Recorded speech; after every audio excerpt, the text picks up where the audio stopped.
Bonjour, on est le vendredi 7 mars 2014 et je vais pas vendre la mèche, je ne vais pas dire le thème de ce que je vais vous expliquer, je vous laisse le découvrir petit à petit. On commence notre petite promenade à Londres en Angleterre. Alors là, à Londres en Angleterre, il y a la Banque centrale, qui s'appelle Bank of England, bien que ce soit plus que la Banque of England. La preuve, c'est que maintenant, quand les Écossais vont devoir voter sur leur indépendance, on leur dit que c'est leur banque à eux et que s'ils sont méchants, c'est-à-dire s'ils votent pour l'indépendance, eh ben, ils n'auront plus de sous, on leur enverra la peste, le choléra, les invasions de sauterelles, etc. Je plaisante pas, si vous regardez un peu la presse britannique, c'est ça. On leur dit le ciel, le sol va s'ouvrir sous vos pieds et le ciel va s'ouvrir sur votre tête et vous envoyer en enfer. Bon, pourquoi? Ah bah parce que bah, ça touche à quelques argents ici et là, dans la City, on pourrait perdre. Alors vous savez, en 2008, il y a eu le scandale du Libor. Voilà, on demandait aux banques de bonne foi de dire ce que les autres banques leur demandaient, exigeaient d'elles pour leur prêter de l'argent. Et il se fait que bon, que non seulement là je vais dire un truc qui est pas confirmé, pas confirmé dans les hautes sphères, non seulement la Banque centrale, la Bank of England euh, leur donnait des conseils sur la manière dont ils devaient établir leur taux d'intérêt. Et en plus, tous ces braves gens se téléphonaient le jour d'avant pour voir ce qui les arrangeait comme, dans ce qu'ils allaient dire. Alors c'est terrible, on leur a imposé, je ne sais pas, un milliard de... Il faudrait regarder les chiffres, c'est quoi? C'est 1,5 milliard de dollars en amende. Qui n'ont pas pris sur les bonus ni sur les rémunérations des dirigeants des banques. La preuve, vous vous souvenez, la Barclays qui allait, bon, elle allait retourner vers ses racines Quaker, on allait voir ce qu'on allait voir, et puis maintenant, on les a pris dans le sac la main dans le sac d'augmenter leur bonus de 200 millions de livres, alors que les chiffres sont en plonge, sont en chute libre. Bon, pas meilleur que les autres, même la même chose, la norme. Alors, il y a eu donc ce scandale du Libor, et puis on nous dit maintenant qu'il y avait un scandale sur le prix de l'or, qu'il y a un scandale sur les taux de change, que tout ça c'est magouille et compagnie, qui se sont tous mis d'accord entre banquiers, voilà. Donc c'est quand ils disaient tel prix, ils s'étaient d'abord réunis, pas dans une pièce, ils s'étaient réunis dans un chat room. Et maintenant attention, hein, parce qu'on va prendre des mesures, on va fermer les chat rooms.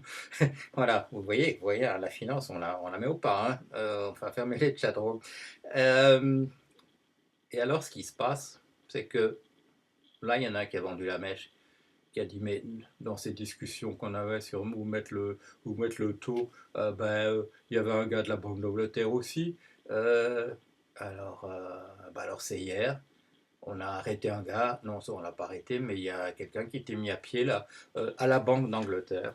Et puis il y a un petit article enfin non c'est un grand article dans le Financial Times où les gens discutent entre eux de cette affaire. Ah, c'est quand même très grave, etc. Modifier les taux de change, c'est pas bien. Où est la confiance? Si les banquiers nous disaient que, voilà, que c'était les marchés qui faisaient ça, les marchés dans leur grande sagesse et tous ensemble, et un effet statistique. Et si en réalité c'était des gens sur un chatroom qui décidaient ce qui allait se passer, c'est pas bien. Et s'il y avait quelqu'un de la Banque d'Angleterre aussi, c'est encore pire. Sauf que, sauf que, fait remarquer tout le monde, oui, mais qu'est-ce qu'elle fait la Banque d'Angleterre sur les taux de change à longueur de journée et on dit même que c'est son devoir de le faire. Elle manipule les taux, elle manipule les taux. Elle pourrait faire monter, baisser les taux par des achats massifs de ceci, de cela, de dettes de telle et telle maturité. Mais ce qui se passait, et là on nous raconte même l'histoire, il y a dans les banques un téléphone rouge, non, un téléphone avec un voyant rouge. Et Et quand le voyant rouge de la ligne qui venait de la Banque d'Angleterre commence à clignoter et qu'on savait que si on décrochait, il faudrait dire à la Banque d'Angleterre qu'est-ce qu'il faut faire, où en est la situation sur les taux de change, eh ben, le devoir clignoter, ça suffisait. Et par ailleurs, la Banque d'Angleterre utilisait des trucs de ce type-là à profusion. On n'a pas le droit de répandre des rumeurs. Mais quand c'est le Premier ministre, quand c'est le, quand c'est le directeur de la Banque d'Angleterre, et pourquoi est-ce qu'il ferait circuler des rumeurs? Parce que vous savez bien, quand ils disent la vérité, les marchés s'effondrent. Ah, il vaut mieux quand même qu'ils utilisent des rumeurs. C'est quand même gênant parce qu'on s'aperçoit alors que la manipulation, elle ne s'arrête pas aux banques commerciales, elle remonte jusqu'en haut, jusqu'à la Banque centrale. On découvre que les choses ne se passent pas comme on nous dit. Alors, vous voyez en France, mais il y a M. Patrick Buisson, qui est un conseiller de M. Sarkozy. Et ce monsieur enregistrait il enregistrait tout. Apparemment, c'était un fou de l'enregistrement. Il a l'évagissement de son bébé à l'âge de 6 mois, puis de 1 an, puis de voilà. Tout ça, et voilà, tout ça est enregistré. Alors bon, c'est une manie comme une autre. Mais qu'est-ce qui apparaît de ces enregistrements qui apparaissent pour une raison X ou Y qu'il est difficile à deviner quand même? Il apparaît la chose suivante, c'est que les grandes décisions qui concernaient à l'époque, parce que les choses ont certainement changé, les grandes décisions qui concernaient la nation française, ben, elles n'étaient pas prises aux endroits qu'on nous dit. Ah, elles avaient lieu dans des petits lieux de réunion. Et les gens qui prenaient des décisions, eh ben, figurez-vous, ce n'étaient pas les gens qui, en principe, devaient les prendre. Voilà. Ah, ben, c'est aussi étonnant que de la Banque d'Angleterre. Alors, il y a un autre truc cette semaine. Je lis ma petite liste parce que j'ai quand même j'ai une liste. Bon, elle me tombe sur les genoux là tellement elle est longue que j'ai le choix. Autre chose de cette semaine. Vous avez vu, moi j'en ai parlé, l'affaire des snipers en Ukraine. Bon, il y a donc, je vous résume pour ceux qui n'ont pas lu ça, parce qu'on n'en parle pas tellement, mais voilà, bon, toujours est-il. Il y a une conversation qui est une conversation qui est révélée, il y a des fuites, voilà, une conversation au téléphone entre un monsieur qui est le ministre des Affaires étrangères d'Estonie et Madame Catherine Ashton qui s'occupe, pour l'Union européenne, elle s'occupe des questions de baronesse, pardon, la baronne euh, Ashton qui s'occupe des questions voilà, d'affaires étrangères. Et puis il y a cette conversation dont le ministre estonien nous a dit, malheureusement, oui, c'était bien la conversation que nous avons eue. Et alors, ce qui apparaît, c'est que dans cette conversation à propos de l'Ukraine, ce monsieur dit qu'il a rencontré quelqu'un à Kiev qui est une dame dont on sait qui elle est, c'est Madame Olga Bogomolets, qui est une personnalité médicale du pays, qui est une chanteuse apparemment aussi, appréciée, et qui était là dans un hôpital de campagne sur la place Maïdan, et qui s'occupait des blessés parmi les manifestants, elle le précise. Voilà.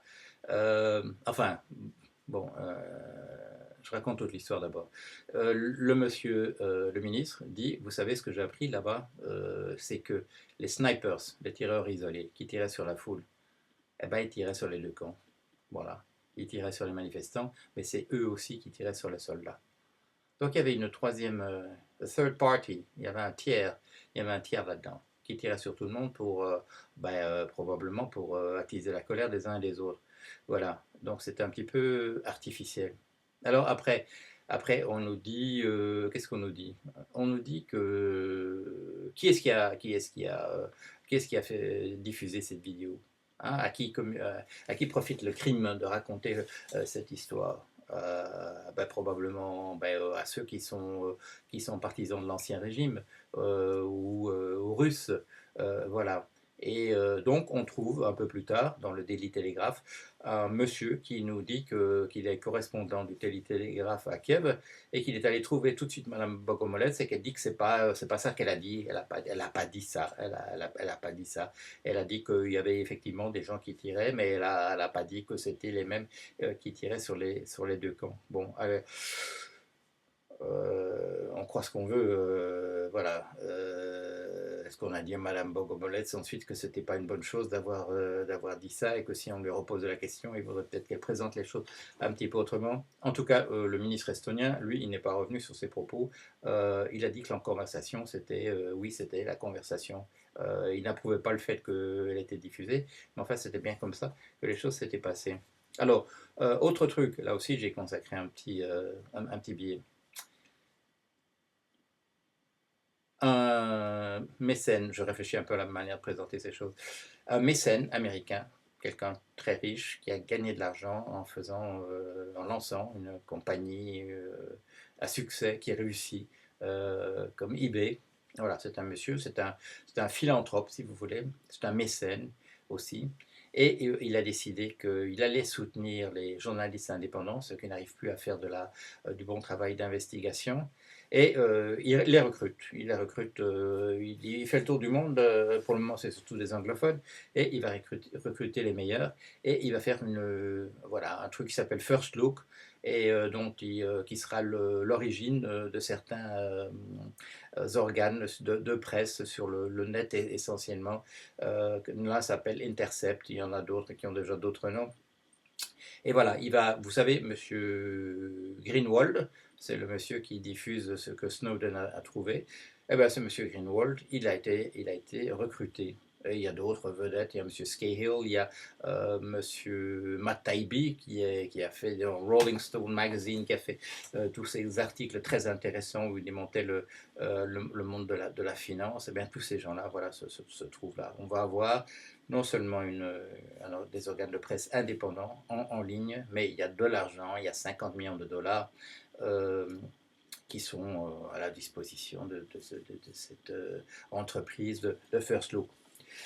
Et alors, il y a une dame parmi ces journalistes qu'on recrute, qui s'appelle, si je m'en souviens, Marcy Wheeler. Marcy Wheeler, et elle, comme les bons journalistes, elle tweet voilà, elle dit ce qu'elle pense. Et alors, pour l'Ukraine, justement, elle dit, oh, tout ça ressemble à un coup fourré. C'est probablement pas exactement ce qu'on nous raconte. Et elle dit c'est la Pax Americana, toujours sur sa lancée, qui essaye de se survivre et de continuer à faire son petit boulot. Et alors, il y a un autre journaliste qui, lui, se trouve dans un truc qui s'appelle Pando Daily, qui est la gazette de la Silicon Valley. Et lui dit oui, c'est vrai, cette Madame Wheeler, c'est vrai que c'est pas exactement ce qu'on croit, ce qui se passe en Ukraine. Alors il va voir, il va un peu fouiller. Et qu'est-ce qu'il s'aperçoit? De quoi il s'aperçoit rapidement? C'est que le grand mécène, voilà, le philanthrope, qui s'appelle Monsieur Pierre Omidyar. Pierre Omidyar, il est d'origine persane. Il vit aux États-Unis, il a passé une partie de sa vie en France, c'est pour ça sans doute qu'il s'appelle Pierre, au lieu de Peter, ou l'équivalent en farsi. Et donc, ce que découvre ce journaliste de Pando, c'est que parmi les gens qui tiraient un petit peu des ficelles à Kiev et en Ukraine en général, à pousser un peu dans le sens d'un régime, vous savez, qui soit plus favorable à l'Ouest, plus favorable à l'OTAN, qui fasse le business davantage, de manière un peu plus proche de la conception que se fait la Chambre de commerce des États-Unis. Parmi les gens qui finançaient donc des think tanks, des trucs voilà, axés sur les nouvelles technologies, des médias et l'ouverture de la vie publique à des gens qui ont des idées, etc. Eh bien, c'est M. Pierre Omidyar, qui est donc le grand mécène de ces organes de presse qui vont recruter tous les journalistes indépendants.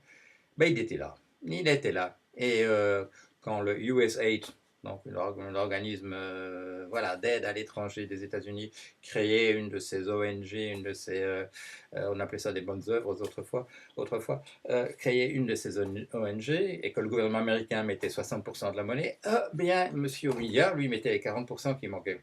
Voilà. Il l'a fait dans un certain nombre de cas. Alors, oui, là aussi, là je vais prononcer les mots, il y a peut-être comme du semblant, hein, il y a peut-être comme du trompe-l'œil, il y a peut-être des tours de passe-passe qui sont faits. Il est possible que les choses ne soient pas exactement comme on nous les présente. Comme on nous les présente. Il y a un article intéressant aussi, parce qu'il y a plein d'informations qui viennent maintenant hein, sur, voilà, on est entré dans le théâtre et on nous montre comment c'est dans les coulisses. On nous montre que là, il y avait des miroirs, que là, il y avait de la fumée qu'on faisait pour nous distraire pendant que le magicien allait faire ceci ou ça. Alors, ça vient de partout. Alors, vous savez, l'inventeur du Bitcoin, on avait dit, c'était, je ne me souviens pas du nom, c'est un nom japonais qui, pour des gens comme moi qui ont été élevés dans une autre culture, sont un peu compliqués à retenir la première fois qu'on les entend.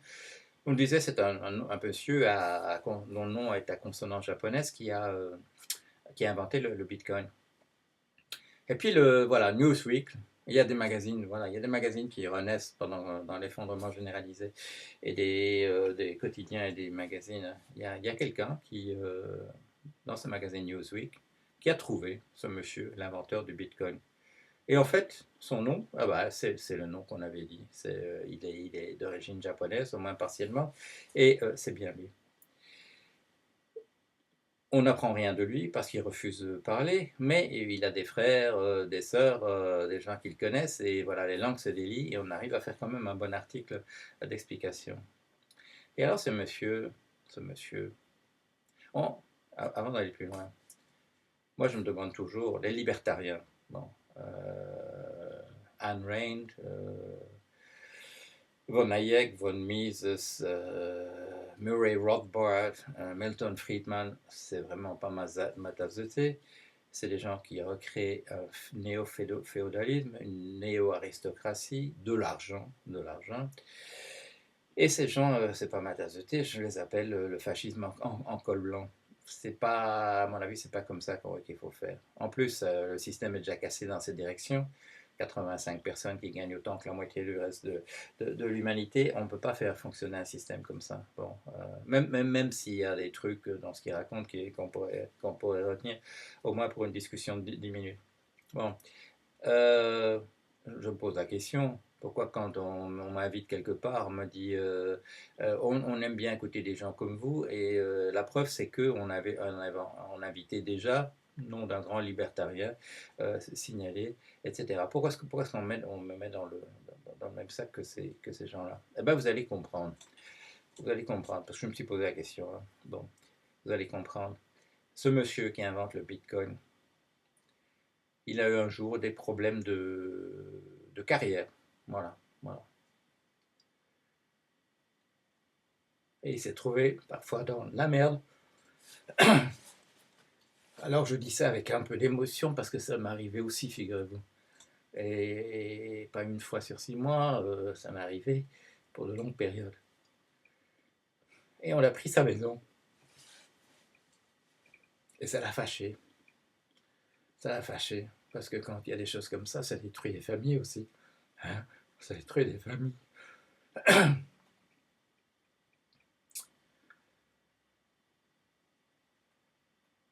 Alors il a voulu faire un truc pour dire aux banques centrales, aux États, allez vous faire foutre. Allez vous faire foutre. Et, euh, et voilà, c'est sa motivation. Il ne veut pas parler aux journalistes. Euh, il a gagné comme ça apparemment des centaines de millions de dollars et il n'y touche pas. Et tout le monde se demande voilà, ses amis, sa famille, dans les journaux, pourquoi est-ce qu'il ne touche pas? Ben, moi je sais pourquoi il ne touche pas.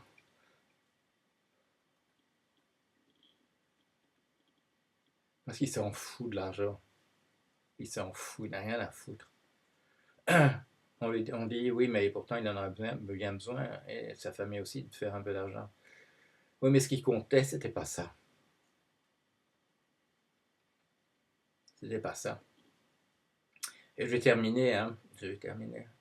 Euh, on me demande, c'est hier ou avant-hier, qu'est-ce que vous pensez du pape François? C'est pour un article dans La Croix, parce que le 13 mars, il sera là depuis un an. Et, euh, et voilà, voilà, j'ai fait un texte, vous le verrez, soit parce que vous lisez La Croix, soit parce que vous le verrez sur mon blog. Euh, je dis ce que j'en pense. Je dis ce que j'en pense. Et tout ça, la boucle est bouclée, hein. La boucle est bouclée. Il y a un certain nombre de personnes qui ne se trouvent pas au même endroit sur l'échiquier politique, mais qui a le même genre de choses qui les énervent. Voilà. Et alors ils se retrouvent comme ça, au même endroit.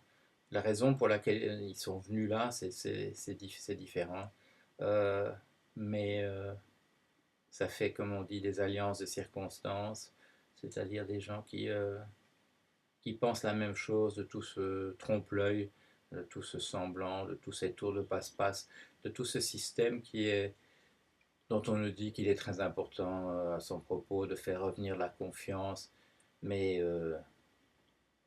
messieurs les dirigeants, pas tous corrompus, hein, parce qu'on en rencontre qui ne le sont pas, euh, qui êtes quand même les complices de ça, qui nous disent, vous ne nous disiez pas, hein, vous ne nous dites pas que c'est du trompe-l'œil, que c'est des tours de passe-passe.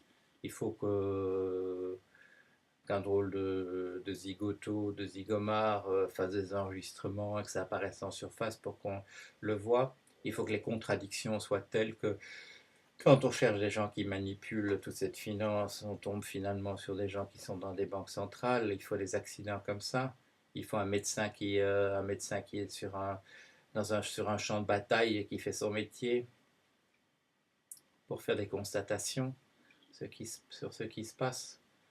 Euh, il faut un accident, un journaliste qui a un peu fouillé, et quand quelqu'un dit c'est scandaleux qu'il se passe telle chose à tel endroit, qu'on s'aperçoive que c'est le grand mécène des journalistes dits indépendants qui s'occupe de ça.